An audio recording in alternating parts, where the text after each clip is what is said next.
Okay.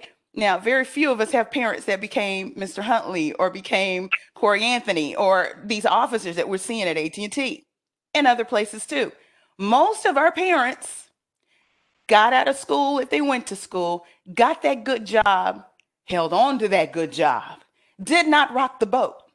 Don't rock the boat. You didn't talk about diversity and inclusion. What was that? Right? You didn't talk about any of that. The whole greater good. No, no, no. You put your head down. You wait for somebody to tap you on the shoulder when it's time to move on. But if you're still in your place, you're okay with that. You're getting a check every 2 weeks. You're getting your pension. You might even be getting some stocks. And you end up retiring. You get your grandkids. You might even get a nice place in Florida. But I encourage people at the very beginning of this book to go back to the things they dreamed about. There is research that shows that Black women are some of the most ambitious, not a bad word, ambitious women who want and have C-suite aspirations. But the question becomes, what happens?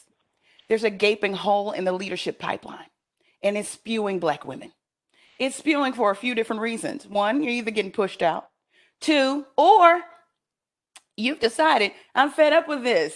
I want to run my thing. I'm a boss. I know I am. I'm over-credentialed. The U.S. Census says that.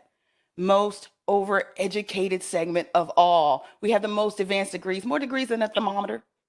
But here we are being spewed out, and we're starting businesses faster than anybody else.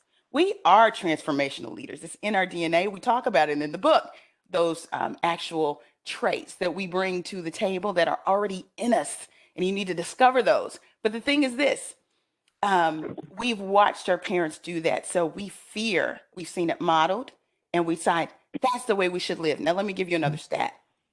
Before the pandemic, before this economic crisis, before this crisis in leadership, and this crisis and this cultural crisis in racism and anti-Blackness, companies were already declaring that they weren't going to keep workers more than 3 to 5 years.